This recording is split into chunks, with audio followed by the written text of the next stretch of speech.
it's going to pop back like nobody's ever seen before. That's my opinion, but I think it'll pop back like nobody's ever seen before. Please. Mr. President, just to follow up on John's question, specifically how many new hospital facilities could the Army Corps of Engineers build? And also, what specific measures are you taking to try to increase the number of ventilators in the stockpile? Right. We've ordered massive numbers of ventilators. We have, by any normal standards, we have a lot of respirators, ventilators. We have tremendous amounts of equipment, but compared to what we're talking about here, this has never been done before.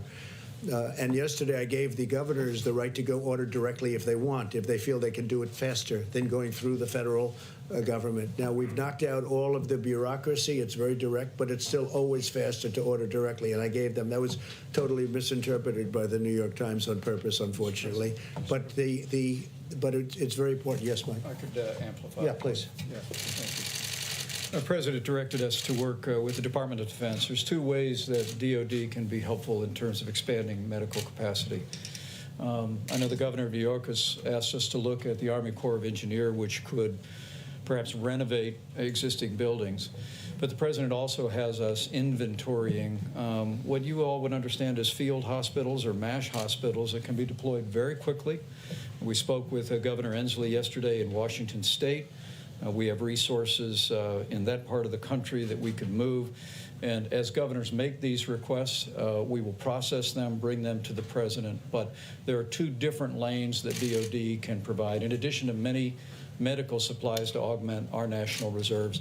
And the President has tasked us to evaluate, make available, and to consider every request from governors for either field hospitals, expanding facilities, or the Army Corps of Engineers that could retrofit existing buildings. The Army Corps is very prepared to do, as we say, and we're looking at where it's going. But and they do call them MASH hospitals, but the field hospitals go up very quickly. We have them. We have all of this equipment in stock, and we're looking at different sites in a few different locations. And we're not going to need them in West Virginia, where so far I guess they have none. Still none? Still none, right? West Virginia. No. Big Jim, the governor's, he must be doing a good job. Or is that just reported? That's what's reported. No, but is that a reporting issue, or is that they have no cases? Well, that's all that, I It's a just see reporting West Virginia is the only one that has no cases. It's a testing issue. So obviously that's being treated differently than in New York or a California, different parts of California. I do say this, though, the Army Corps of Engineers is ready, willing, and able. We have to give them the go-ahead if we find that it's going to be necessary. We think we can have quite a few units up very rapidly. I'm going to work with Governor Cuomo. I'm going to work with a number of the governors. Governor Newsom has been very generous in his words, and I'm being generous to him, too, because we're all working together very well. And I think a lot of very positive things have taken place. We're talking to California about different sites, but we can have a lot of units up fairly quickly if we think we need them. I think what I'll do is I might ask Seema to say a few words on the telehealth, and then we can get back to this, please. Seema? Oh, dear, not SEMA. Liar. Thank you, Mr. President. And as the President announced earlier, we are doing a dramatic expansion of what's known as telehealth for our 62 million Medicare beneficiaries who are amongst the most vulnerable to the coronavirus. And we're acting in accord with the appropriations bill that was signed on March 6th, as well as the President's emergency declaration last week.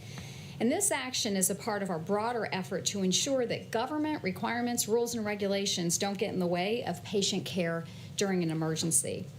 And today's announcement builds on the significant progress that the President has already made over the past 3 years around telehealth services. And while we have allowed for virtual check-ins, full telehealth benefits have been restricted to those living in rural areas, established patients, and just for those brief visits. But no longer, Medicare beneficiaries across the nation, no matter where they live, will now be able to receive a wide range of services via telehealth without ever having to leave home. And these services can also be provided in a variety of settings, including nursing homes, hospital outpatient departments, and more. And thanks to the leadership at HHS, we'll also be temporarily relaxing certain HIPAA requirements so that doctors can provide telehealth with their own phones, and we'll be using enforcement discretion when it comes to collecting copays so that cost won't be a barrier. This is a part of our larger efforts around mitigation. And as we are encouraging Americans to stay home whenever possible, we don't want our Medicare policies getting in the way.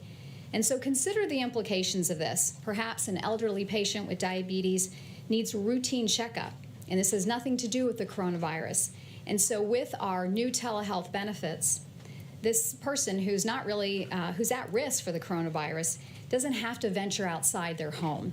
They can talk to their doctor via Skype, and they don't have to risk exposure to the virus, and they can receive that care from the safety of their own home. It could be another Medicare recipient who's experiencing mild flu-like symptoms, and instead of leaving the house and sitting in a waiting room full of other vulnerable people, they can also receive advice from their doctor from their home. And this shift is very important for clinicians and providers who over the coming weeks will face considerable strain on their time and resources. And now Medicare patients who don't absolutely need to come in to an office won't have to, and this allows the healthcare system to prioritize for care for those that are that have more needs or in dire need, and preserves protective equipment as well. State Medicaid agencies can also provide telehealth services without federal approval, and so we're asking all states to make this available as well. And we've also asked private insurance companies to expand their telehealth benefits and make it clear to their providers and their members what they cover. As our nation seeks to balance the twin imperatives of getting Americans the care that they need during this outbreak and limiting the spread of the virus, the impact of this historic action simply cannot be overstated. In an emergency, those on the front line shouldn't have to worry about federal rules and red tape, hamstringing them when they need flexibility above all else. And we're doing everything in our power to make sure that that doesn't happen. I also just want to briefly mention that because of the President's emergency declaration, we do have the ability to provide a lot of Medicaid waivers, and Florida was the first state to be approved. We were able to do that in a matter of days. Where people are Thank still you. partying on the Any beach. questions, please? Where do senior citizens go for instructions on how to do the telehealth? They should call their doctor's office, and their doctor's office can tell them how to do that. Also, there may be some of our Medicare members that may not have access to equipment, so we're asking family members to help with this, but also respecting the requirements around social distancing, and if any of those family members or neighbors have symptoms, they should obviously stay Will away. you be posting numbers also? That's correct, That might exactly. be the easiest way to do it. Yes. If you post in ads, if you post some numbers. And they can also call our 1-800 Medicare number, and they can also get information. Those phone lines are open. Thank you. Thank you very much. Admiral, if you'd say a few words about where we're going, and then I'd like to ask Dr. Burks to say a couple of words, but how the system's working. Well, thank you very much. As we talked about earlier this week, the commercial system is rapidly advancing in the testing capabilities. As of today, our public health laboratories, meaning the CDC and the public health labs, have reported out 31,878 tests, so almost 32,000 tests. The clinical laboratories, the Association of Clinical Laboratories, have reported out about 27,000 tests, and most importantly, of those 27,000 during the cumulative period of time, 8,200 of them were yesterday. This is showing the dramatic ramp as the high throughput comes in. We don't have the numbers this morning from the American Hospital Association, which means all the individual hospital laboratories. We will have that upcoming in the next day or so, and then Ambassador Burks will have this whole process fixed with the legislation that everything will roll up into a common reporting probably by the end of next week. In terms of our drive-through laboratories, again, these are blossoming all over the country by individual states. The ones that we are heavily involved in and really pushing equipment to, we expect over the next few days to begin setting up 47 of these in approximately 12 states. The material is already palletized and being shipped to the locations. Most cities have the specific locations. Some do not, but it's still going to a central receiving. And we know that we'll be deploying at least 140 Commissioned Corps officers. About half of the sites have reported their requirements. About 140 officers will be going. We expect that to go up. So this is going on the way we expected. We did a trial site yesterday with a full mobile unit for drive-through with full PPE. We had a lot of kinks in the system, as you can expect. That's why we do a test before we go out into the field. Don't expect these to be 100% perfect the moment they come. They're going to be adapted to the state and the local situation, but we're very confident that these will add testing to the already very robust healthcare system and commercial system. Thank you, Mr. President. Thank you, Abel.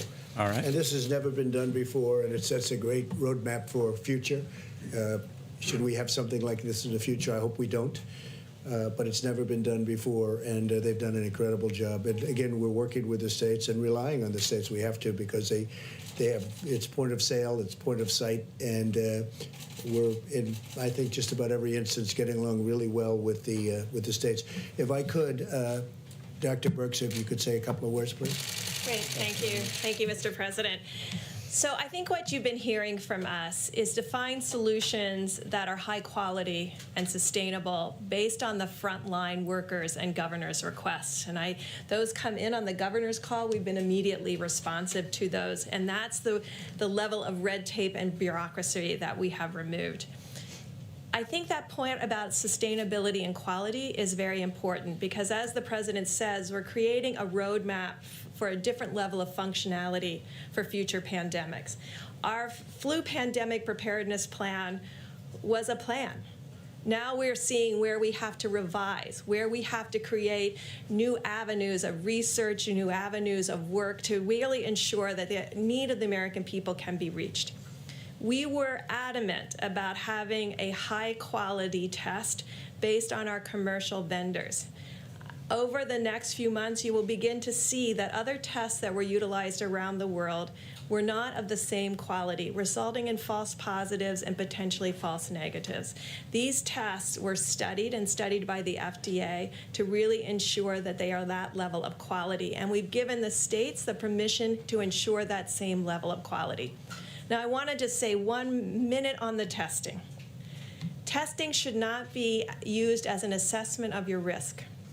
We're asking every single American, no matter what your generation, from Z and up to X and millennials in between, to really ensure that you're following these guidelines. We hear every night of people who are not in work, moving that time into bars and other areas of large gatherings. If we continue with that process, we will fail in containing this virus. Yes. So every single generation has a role to play. Guaranteed. We're asking our older generation to stay in their homes. And we're asking the younger generations to support them in social contacting through videos and other Skype-type functions, or just the simple telephone. We're asking the younger generations to stop going out in public places, Yes. to bars and restaurants, and spreading asymptomatic virus onto countertops They're and gonna need to say knobs it daily. and grocery stores and grocery carts. I heard an innovation last night and this morning again on the news. I really want to applaud the private sector who are now creating senior-only shopping times. I think that's extraordinary. I think that shows what America brings, and I think other countries will learn from us about how to really protect seniors in this type of way. I'm hoping that carries through to next year when we have our flu epidemic, where we can really have a very different profile of the amount of One thing at a mortality time. that we have during flu that we never talk about. Anywhere from 15,000 to 45,000 individuals are lost every year. If we learn how to do this well and sustain some of those core changes, we can change the way respiratory viruses, not only for this, but the future, affect Americans. It's a big thing. A little too optimistic for where we are right now, maybe. A question on the clinical data. So we've had now roughly 5,000 people test positive. We've had 90 deaths or so. When are we going to know the data of who those people are? Who has been infected, what the ages are, what the pre-existing conditions are, how serious it was, both for those who have been tested positive, but also those who have died? Well, you are singing my sheet of music. I'm very data-oriented, so thank you for bringing up this issue of data. Thank I you. really want to applaud HHS. We had a discussion about this several days ago. They've made calls into Seattle and California to really understand that and also importantly to understand how many of their patients needed ventilators, how many of them needed oxygen support, how many of them needed and what they needed. Could we predict early someone who was going to have a more difficult course? These are all the questions we're asking and answering right now. We did get an early report back from Santa Clara and Seattle. We're digesting it. We just got it this morning. We're looking at that carefully because we think that roadmap is very important to other communities. We have not discussed this with New York yet. We do know from other countries, and that all is available online, that profile. You can see that mortality under 30 is extraordinarily low. The mortality across the board outside of Wuhan is now settling somewhere around 0.7, but that should not be reassuring because it's much higher in people with pre-existing medical conditions, even if young, and people that are older with pre-existing medical conditions. And so we still want every American focused on doing what they can do today to change the course of this pandemic. We're committed to making that data public so we will all know. We're committed not only to making it public, but to have a website that everyone can see in real time. Dr. Birx, if I could just follow up. You all are signaling a much more aggressive posture toward containment mitigation now. And many states have been very aggressive. But there is a small number of states that have not issued public guidance to their residents. Is it important for the success of the effort that 100% of the states be forward-leaning on this? Yes. And, if so, Mr. President, what would be your message to those states that have not? Okay. So that's why the Vice President and the President yesterday issued those critical guidelines. As I said this morning on Fox and Friends, you can look at them as guidelines, you can look at them as requirements, and you can look at them as the president asking every American in every state to follow those. That's why we put them out at the federal level. We wanted to make sure every American knew what they could do today to change the course of this epidemic. I think it's empowering.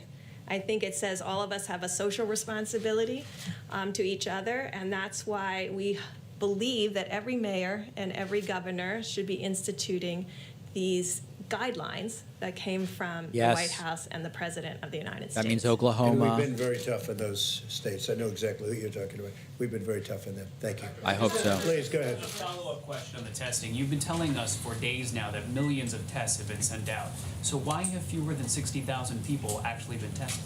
I think you will see different numbers this week. You heard just at 8,000. Remember, all of these tests, the high-speed tests, were approved last Friday night, and last Thursday night. I think if I could talk to Thermo Fisher and the other groups that have these platforms out there, do not rely on a pull technology, push out those tests.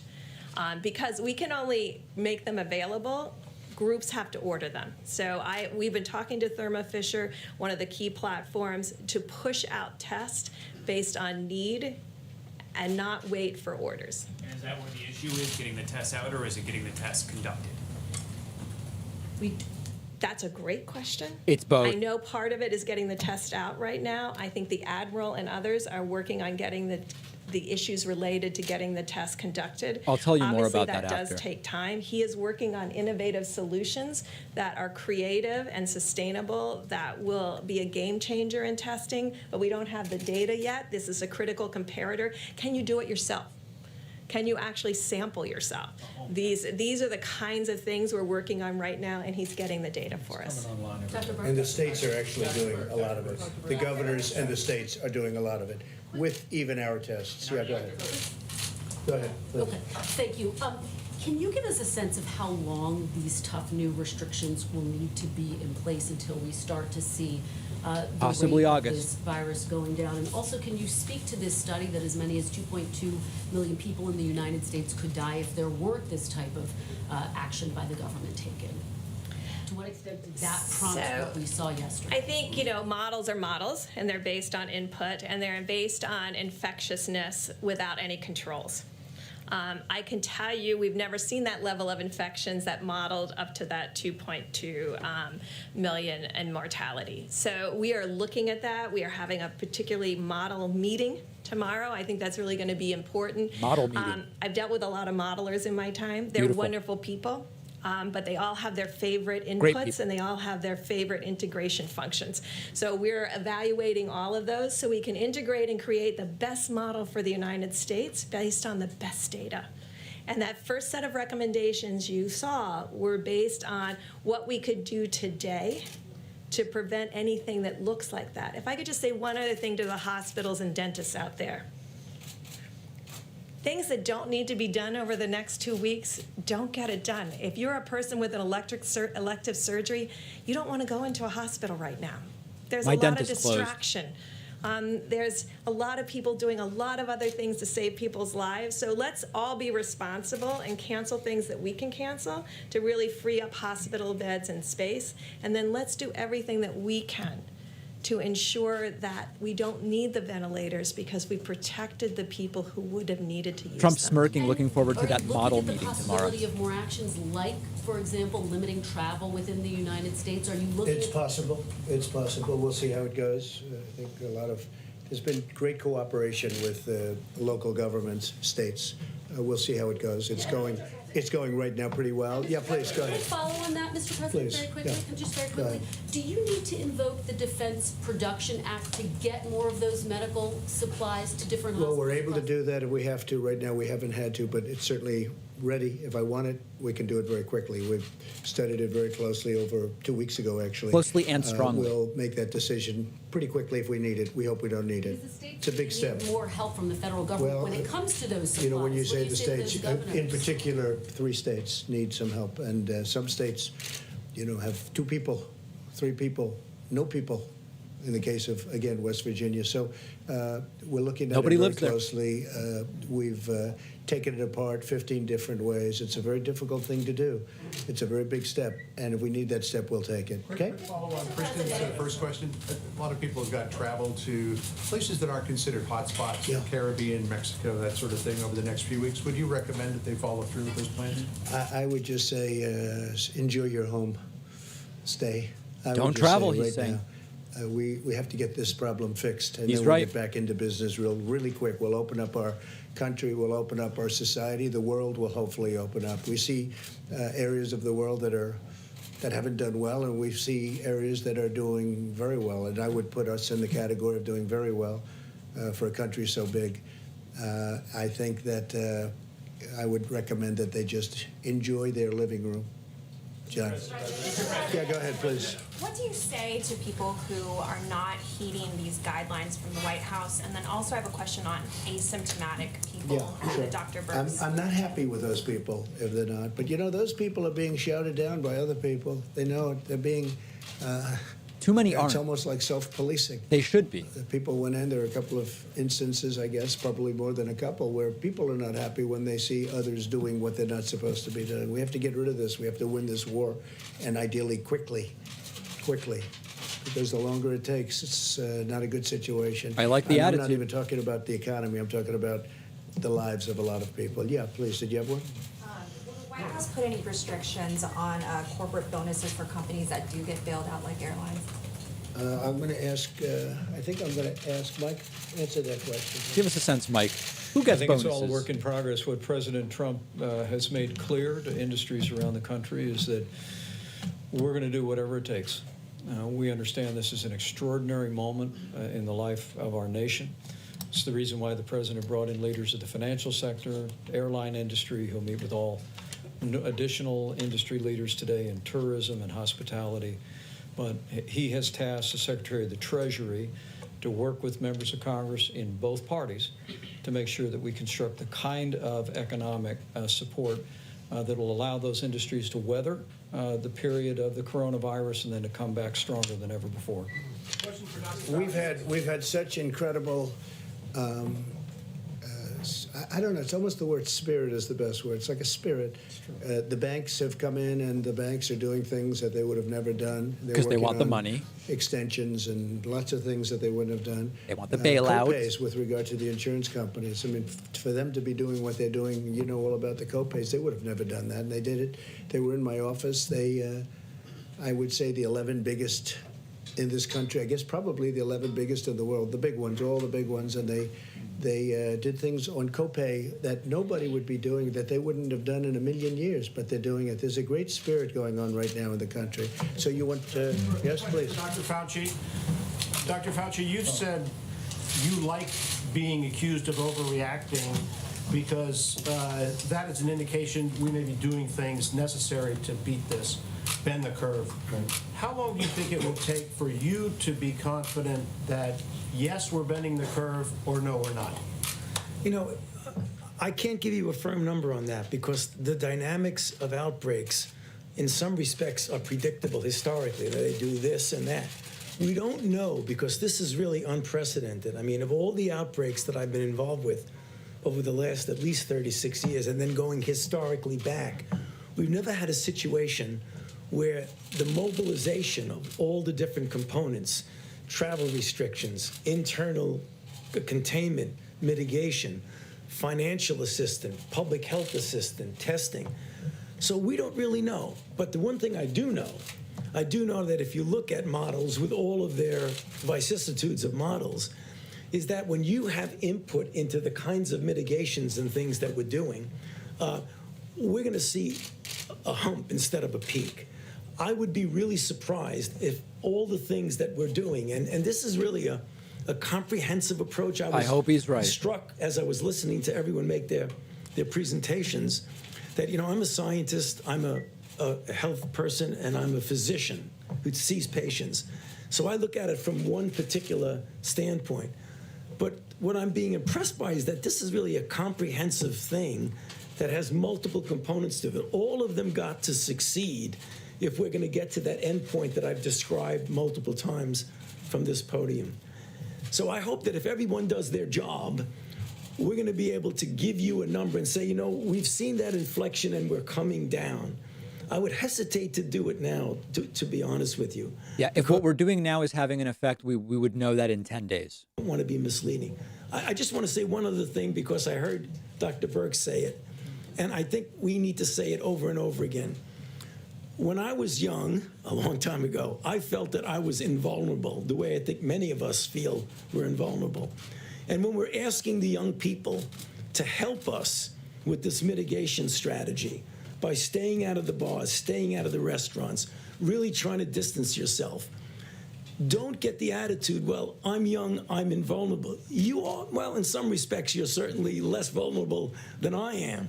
However, what you might inadvertently do, and I know you don't want to do that, you don't want to put your loved ones at risk, particularly the ones who are elderly and the ones who have compromised conditions. We can't do this without the young people cooperating.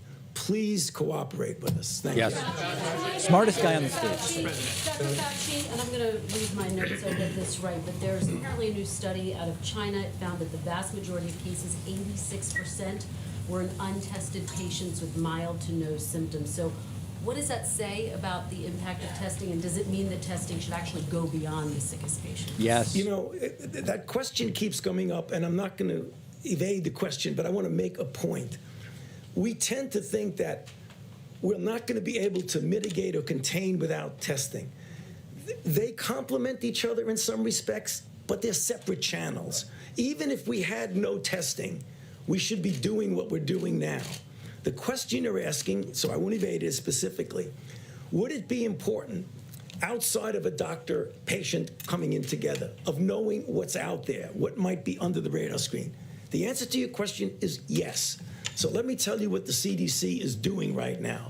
They're going out there, and part of their program is to get a feel for what is there that wasn't initially thought to be coronavirus, that was thought to be something else. Yes. When you do that, you're also going to get a feel of what the penetrance is in society. So we are heading with the high throughput things that you've been hearing about to get an answer to your question. You need it. Dr. Fauci, if I could. Governor Cuomo said this morning he believes that we'll see a peak in terms of infection in 45 days. Would you concur with that? You know, it's possible. I mean, I know the governor has been really, I believe, doing a really good job of trying to stay ahead of this. 45 days is not unreasonable. Yikes. You have to be careful. When you get a number, you own the number, and then if the number doesn't come out, you're in trouble. And that's the reason why, from our standpoint, from the federal government, we're talking about a range. So within that range, I mean, it isn't like you want to be correct for the sake of being correct, but you don't want to be wed to something and then have to back off.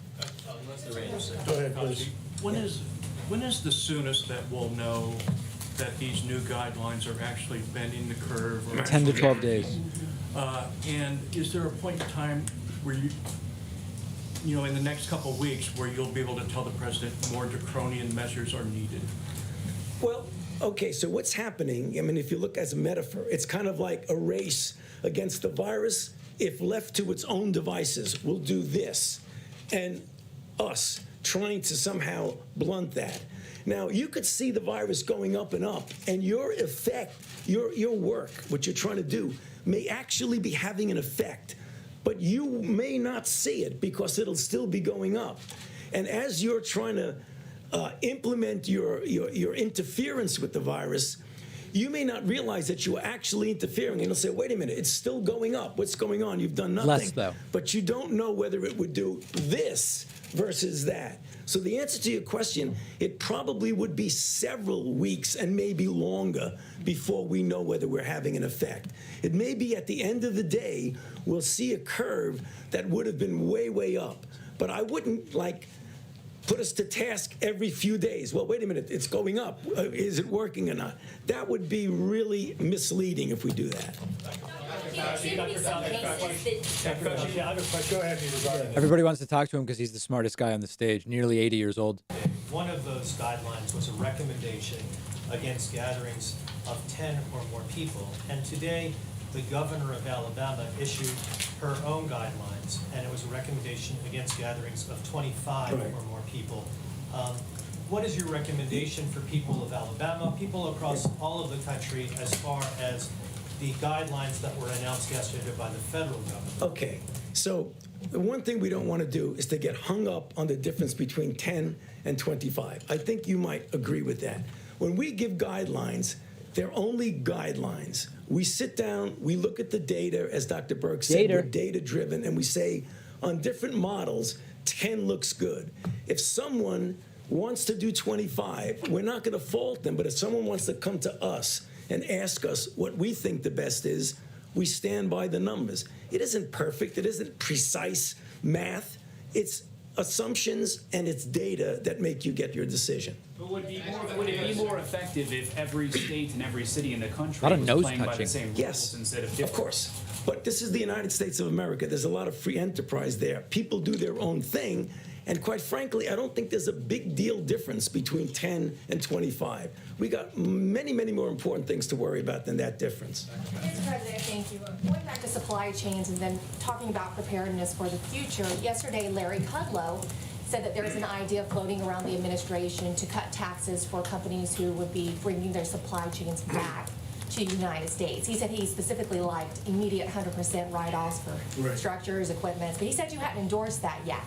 Would you endorse an idea like that? We're looking at many ideas. That's one of them, frankly, and we're looking at creating incentives for companies, not only that type of company, but other companies. We're also looking to help companies such as the airline industry within the airline industry, and we'll be doing that. We will be doing that. This is not their fault. And they've been very understanding, actually, and we're going to be helping them. We will have a very powerful airline industry, and it'll start up as soon as this is over. We'll have those planes ready to go. So we have to help them during the short term. We're very important. Yeah, please. Thank you, Mr. President. I wanted to know, have you taken a look at some of these models, such as the Imperial College London model, that kind of poses a very difficult choice, whether it's shutting down society or overwhelming the healthcare system? Is that something that We've looked at every model. We've relied on the very talented people. Trump's There's taking no a better close team look than at the people many behind, models. behind me, and I will say that all of the people that have done those models are all in constant touch with Dr. Birx and Tony and everybody that you've been hearing so much from over the last couple of weeks. We've looked at many different models, and the model we have is we want to save a lot of lives. We want to save a lot of lives. If we get too steep on that curve, you're going to lose a lot of lives, perhaps unnecessarily. Now, we're going to find out. Everything has a risk. We're going to see. But if people do what we're telling them to do, what we're asking them to do, you're going to see the saving of a lot of lives. Now, Boris, in UK yesterday, you saw what happened. It looked like they were going a different way, but then he went away of similar, I guess similar, I don't know exactly, but I would say we had a conversation yesterday similar to what we're doing. Perfect phone So a call. lot of people seem to think this is going to be, we are looking to save the maximum number of lives. Everything else is going to come back. A life is never going to come back, but everything else, our economy is going to come roaring back. You're going to know, we're going to know, we're going to all know that day. Somebody was asking about the day. When will you know? When will you know? We're going to know. All of a sudden, we're going to say, wow, that's looking good, that's looking good, that's looking good, and we're going to be on the other side of the curve, and that's a day that we look forward to. Is there something, sir, that you saw this week, though, that made you decide that, yes, now is the time to implement these much more stringent social distancing measures? No, I don't think so. This is where we were going. I really think from the beginning, this is where we were going. This is what we had in mind. We're just going step by step. That was the next step, the next logical step. As Dr. Fauci said, and I think very importantly, one of the most important things when you write the history of this was the fact that we closed it down to China and Europe, but in particular China. We closed it down to China, the source, very, very early, very, very early, far earlier than even the great professionals wanted to do. No, the bragging is And lame. I think in the end, that's going to be, that will have saved a tremendous number. China's not the center now. Follow up, one on the economy and the other on the broader picture here, but just to follow up on my colleague, some people did note that your tone seemed more somber yesterday. You talked Yes. about that August timeline. Did you see a projection? Some people thought perhaps that 2 million potentially that could die maybe prompted part of that. Was there a shift in tone? I didn't think, I mean, I have seen that where people actually liked it, but I didn't feel different. I've always known this is a pandemic. I felt it was He's a always pandemic known long that. before it was He called a called it a pandemic. All hoax. you had to do is look at other countries. I think now it's in almost 120 countries all over the world. No, I would I've always stop viewed talking. it as very serious. There was no difference yesterday from days before. I feel the tone is similar, but some people said it wasn't. Last one on the economy. Your former economic advisor said almost 100% chance of a recession. Do you see it that way? It Yes. could be. I mean, I don't think in terms of recession. I think in terms of getting it out, because when we're finished with the virus, we will win. We will win. And when that victory takes place, our economy is going to go through the roof. It is so pent up. It is so built up. It is so ready to go in an upward direction. There is an element but of that we I have to don't knock disagree out this with. enemy. This is I'll a talk about really that tomorrow. tough enemy, but we have to knock out all of us. That's all of us. So I don't think in terms of recession, not recession. It's words. We have to knock out this, Well, and we will have it's an all economy. words. I actually think we'll have an economy like we've never had before. It's all pent up. Did you have something to say, Mike? Yes. Well, I think the question about the actions that the president's authorized, beginning in January, when he took the unprecedented step of suspending all travel He from always China, calls Pence up to brown the nose. efforts to issue travel advisories for portions of Italy and South Korea, and then to begin screening all the passengers. And the efforts regarding suspending travel for Europe and what went into effect at midnight last night, adding the UK and Ireland to that, have all been informed by the experts that are surrounding us. What the president's asked us to do from the very beginning, as Dr. Birx and Dr. Fauci often say, is let's follow the data, bring the president the best options in response to what is actually happening on the ground.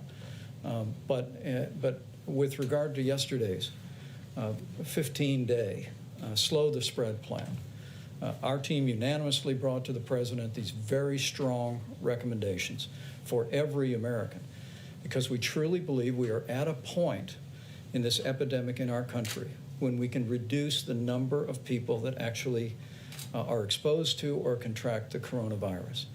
But we'll continue to bring the best data, the best evidence, and the best recommendations, frankly, of the best health experts in the world. Yeah, everybody's the President will best. Continue to make Everything's decisions the that best. put the health of America first. In other words, reduce the number of people that die. That's what we're trying to do. And when you do the steep curve, a lot of people are going to die. A lot of people. You know, the worst ever, they say 1918. And I don't have to go into the numbers, but they were unbelievable numbers. Had They they say. known and had they done what we had, now, it would have been a very much different story. It would still be tragic, but it would have been a very much different. But that was the one that people write about. That was an incredible. That was a doozy. That was This one will be incredible better. Pandemic, like we haven't seen, but we have done something that I hope. Hopefully, we will all have made the right moves. We're all in this together. I would wrap. Including you, and we want to see fair press. And I tell you what, it's been generally speaking, I think it's been a great thing to see. It's been very, very getting along with Democrats, getting along with Republicans, for the Democrats themselves. There's been a lot of spirit. There's been a lot of things happening that I haven't seen happen in the first almost now 3.5 years. It's been very nice to see. That's one of the good things. But what really the good thing is, we have to knock it out. We have to win. And we want to keep that slope as low as possible, because that's a lot of lives in there. Let's go back there. Somebody that didn't get one, please. Go ahead. Mr. President, this has had a huge impact on China's economy as well. Have you received any indication from officials there that they're going to have trouble meeting the purchase agreements, part of the Phase 1 deal, particularly the agricultural buy? Well, they need our product very badly. And no, I haven't received any. We have a good relationship with China. I have not received anything to that. No, we have a signed agreement. They're going to be buying, and they have been buying a lot of product. It's all great. Earlier today, Dr. Birx was talking about the possibility of our hospital system being overburdened, overtaxed, and she talked about certain options that are available to the United States if that happens, including VA hospitals, Department of Defense medical treatment facilities, and even hospital ships. At what point do you tap into those options? Well, I'll know the point, and by speaking with Governor Cuomo and other governors, we're going to know the points. It's going to be different for New York than it's going to be from, Iowa, or from Idaho, or from West Virginia, frankly, or for it's different. New York has got a big problem. The state of Washington has a big problem. California has some big problems.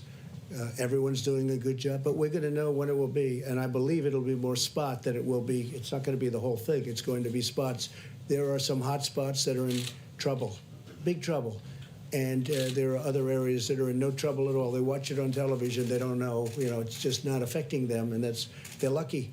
They're lucky, but there are areas of the country that don't have much of a problem, and some that don't have any problem. They're not going to have a problem with hospitals, but some areas like New York, California, state of Washington, they're going to have some difficulty. And when we see that coming, we're going to be in there. We're already making preparation for it. Right. Senator Marco Rubio of Florida, your trade advisor, Peter Navarro, have been recommending an executive order that would ensure that the raw materials for pharmaceuticals and medical devices are manufactured here in the United States.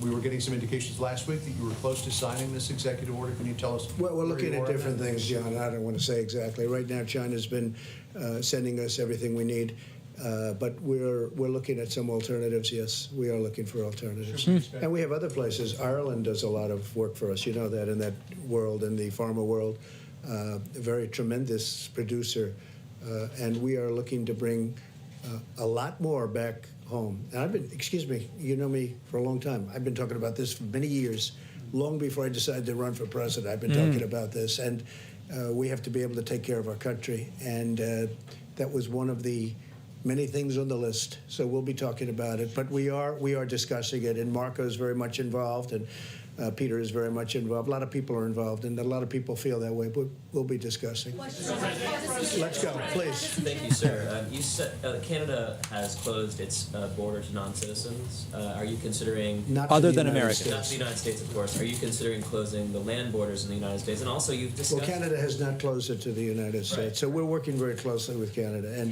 but they have not closed it. They have closed it to the world, but they have not closed it to the United States. Are you considering closing the U.S. land borders? I don't want to say that, but we are discussing things with Canada, and we're discussing things with Mexico. Canada. Quite honestly. And again, the relationship is outstanding with both. Outstanding. We just signed our deal, USMCA, and Beautiful. The relationship is very strong. Go ahead, please.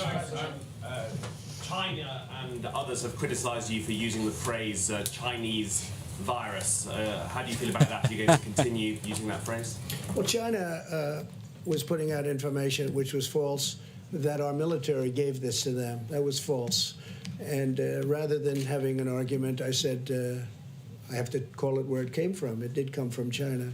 So I think it's a very accurate term. But no, I didn't appreciate the fact that China was saying that our military gave it to them. Our military did not give it to anybody. Well, they did it, so I Using did. that phrase creates a stigma. No, I don't think so. No, I think saying that our military gave it to them creates a stigma. Mr. President, Please. When you speak to travel and tourism executives today, what specific help are you going to offer to them, if at all, or is it still vague? Well, we're going to help. They need help. Look, let's face it. You know, they go from having record-breaking years. This is the third year of record-breaking years, travel and tourism, airlines, everything. They were doing record numbers, ordering new planes, building new hotels. Everything was really hunky-dory. And then one day, we hear about this rumor in China, and then we find out it's much more than a rumor. And then all of a sudden, we make a great decision to close it up early. It would be a whole different world. It would be a whole different world. But we make a decision to close it up to China, and all of a sudden, tourism, and then we close it up to Europe, which, you know, people never heard of this before. I'm not sure that that's ever been done. I know that when I made the decision to close it to China, people told me that's never been done before. But it was a great decision. We make good decisions. So I'll tell you my best decision. The people behind me are total pros. All over the world, they're respected. Dr. Birx, Anthony, who's become a, where's Anthony? He's become a major television star for all the right reasons. No, he's just so professional, so good. The people that we have working here have been incredible, and they're totally respected. The Admiral has been incredible, having to do with the testing, incredible. And he's viewing this as testing also for the future. We're building a platform. When we took over this platform, first thing the Admiral said was, this was not designed for what we're talking With about. everybody and everything being so good, it's shocking we have any cases at all, right? Predicted a thing like this, but we broke it down, and it's really going to be an incredible system, and it is now a great system. I just want to say these are incredible people standing behind me.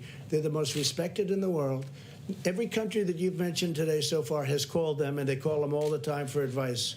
There's nobody better than what we have. Mr. President, why haven't we seen Dr. Redfield? Say it? Why haven't we seen Dr. Redfield the last couple of days? I don't know. I can't He's in imagine. Atlanta running the CDC. I can tell you he's doing a good job. We're very happy with him. Mr. President, Yeah, please, you have it. Go ahead. Mr. President, yesterday we were being told that the payroll tax was going to comprise the lion's share of fiscal stimulus. Right. We also had the markets fall quite dramatically yesterday, and did that inform? It wasn't about the payroll tax. Did that inform your decision? What made you make that change, and when did you make that change? Well, I didn't make a change. We're looking at payroll tax, and we're looking at various other forms of getting money to people. And the payroll tax is something that I've always liked. The problem is it does take a period of time, you know, months before they really see something. And we don't really have months in terms of people living. You know, a lot of these, you have people that work on tips. You have people it's a large number of people. It's a tremendous, who would think this, right? And they do nicely. They work very hard, but they work on tips. We have to take care of our people. We don't want to have people suffering during this period. It wasn't their fault that this thing all of a sudden was upon us. So we're looking at we're also looking at payroll tax. You know, it's possible. It's also possible we'll do a percentage of payroll tax and then other things. But we'd like to be able to get money to people.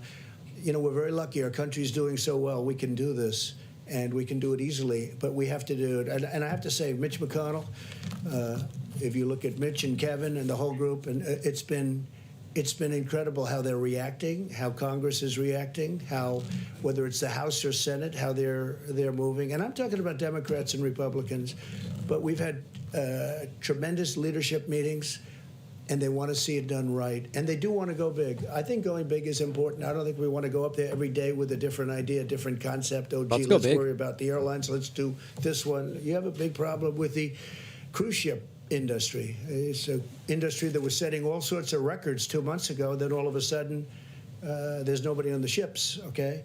So we have to help these. These are great industries. These are going to be taking care of people and passengers and for years to come and paying tremendous taxes for years to come. So we have to make sure that this is done. Yes, John? So, Mr. President, I want to bring up what you referred to just a short while ago about politics. In your address to the nation, you said we have to put politics aside, stop the partisanship, and unify together.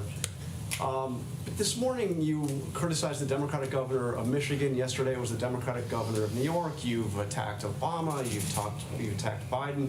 In fact, every day except one since that address, you've lashed out at a Democratic leader. Are you going to set the example? I only do that when I have to respond. I watched her on television. She said something that was false, and therefore I did do that. And I will continue to do that. If they're not going to play fair, because, you know, they have the media on their side, I don't. I just have me. And if they're not going to play fair, I'm going to do that. If they are going to play fair, there's going to be nobody. There's going to be nobody better than Donald Trump in terms of bipartisanship. But if they're going to say things that are false, like the story that was written yesterday, a lot of people, I don't know, somebody, I think I know who, but they taped the conference call that I had with the governors. It was a good call. It was fine. I assume somebody's going to tape it. Perfect phone call. They call. handed it to various people, and one of them was the New York Times, and the New York Times chose to write totally inaccurately about it. It was a disgraceful thing. It was bad journalism, but, you know, they do a lot of bad journalism. But we respond to that. And actually, people get it. People get it. No, I want it to be bipartisan, and nobody's going to be better than me. But when they attack me or the people, these incredible people behind me, I'm not going to let them get away with it. I can't do that. Okay, how about one or two more questions? Go ahead, please. Yeah, I would wrap. Please. Guidelines was the next natural step. Is the next natural step after that a national lockdown similar to what San Francisco is doing? Well, you can do a national lockdown. Hopefully, we're not going to need that. We think of everything. I mean, we have every idea that you mentioned we've thought of, and, you know, it's a very big step. That's a step that, I mean, in one sense would work. It's a very big step. It's something we talk about, but we haven't decided to do that. Please, go ahead. Mr. President, what would be the determining factors for you to take that action? It would have to get to a level. I just don't think it's going to be an action that we're going to take. I don't think I'll talk. But Anthony, all of the people standing behind me would get together in a room, plus some additionals, and we would make a decision. But I don't think that's a step that we're going to be taking. All right, one more question. You didn't have one, did you? Come on. Will the U.S. government provide financial assistance to Boeing and airplane suppliers like GE? We're looking at that. We're certainly looking at Boeing. Boeing got hit hard in many different ways. Boeing never had a problem for years. They were it was unthinkable what happened with respect to Boeing. Unthinkable.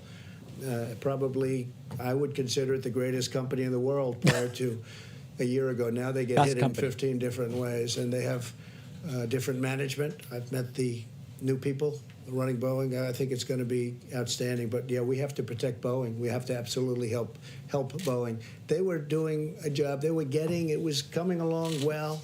And then all of a sudden this hits. So obviously when the airlines aren't doing well, Boeing's not going to be doing well. So we'll be helping Boeing, yeah. Can you just respond to something, Mr. President, before you leave, just on what John was saying? You've called for people to leave politics out of this. Joe Biden said the World Health Organization offered testing kits that they had available to the United States, and to give it to us now, we refused it. We didn't want to buy them. PolitiFact says the WHO never made that offer.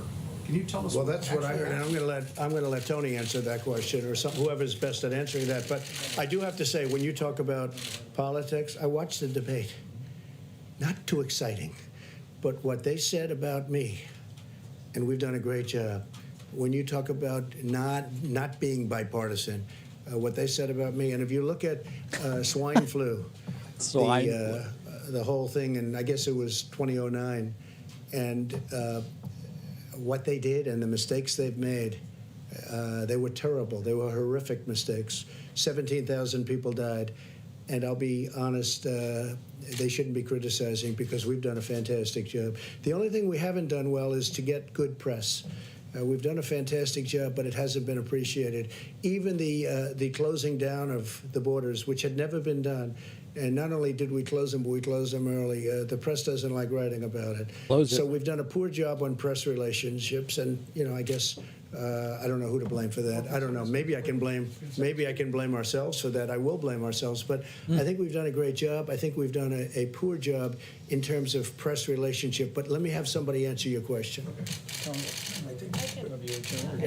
So I tried to cover this in the answer when I talked about quality of kits, and our quality analysis runs through the FDA. So all of these platforms, we have asked people to submit, and we've asked states to quality control. So I mean, anybody could submit their test to us. We don't buy tests that haven't been quality controlled, and they show us the data. Either show us the data up front or show us the data after they've been running them. Because quality testing for our American people is paramount to us. It doesn't help to put out a test where 50% or 47% are false positives. Imagine what that would mean to the American people. Imagine their level of concern now and telling people that they're false positive. We take this same approach to HIV. Imagine telling someone they were positive to HIV and they weren't. So that is our bottom line, the customer, the American people first. And so any of these groups can submit their testing kits through our regulatory processes. Interesting. But without that and without a plan, we are not going to accept tests that have not been studied by us. Good answer. It's a good answer. Would you have something on that? I'm just going to emphasize a little bit more on that. When I became involved in the testing world, I called as senior officials at the WHO as I could find to understand what the situation was. And as far as I can tell from sources that should know, no one ever offered a test that we refused. That's what I heard too. This is a research grade test, right? Research grade test that was never submitted, not approved, not submitted to the FDA. That was supplied in tens of thousands of quantities to 100 countries in the world. Okay, so I think there's a lot that people are saying about this that's just based on rumor and myth. Nothing was offered that we refused. It was a research test that was not approved. And again, there was a small number that we have greatly surpassed in a very short period of time. So number one, nothing was offered. Number two, it was a bad test. Otherwise, it was wonderful. Listen, thank you very much. No, he made a mistake. I assume that he'll apologize. He made a mistake. Thank you all very much. Thank you. We'll be back. Oh my goodness. So there it is. More. Daily briefings seemingly at this point. If you are heading out and watching on YouTube, please make sure to like and subscribe. You'll be notified tonight when we go live with election results. I do appreciate everybody who joined me, but please do. It really is important. Hit that like button and do subscribe to the channel before you leave. Then you will be notified, or you'll have the option of being notified anytime we go live with the coronavirus press conferences or election streams or anything else. Thank you on Twitch. We have surpassed 30,000 followers on Twitch, which I very much appreciate as well. Let me say thank you to some new members who signed up while we were listening. Tracy Morgan is new member number 2 today. S. Huff is new member number 3 today.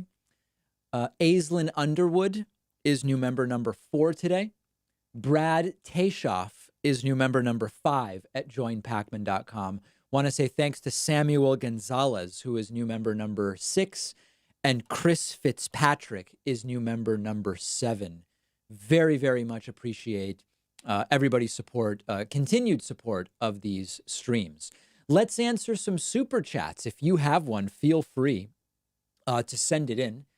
Emmanuel Ramirez Vera says, David, check out Kim Iverson's channel video about the virus thriving in certain temperatures. Yeah, we've got a bunch of doctors we're interviewing about that, and I'm gonna focus in on what they're saying. Z Jump says, Destiny lost this debate yet again.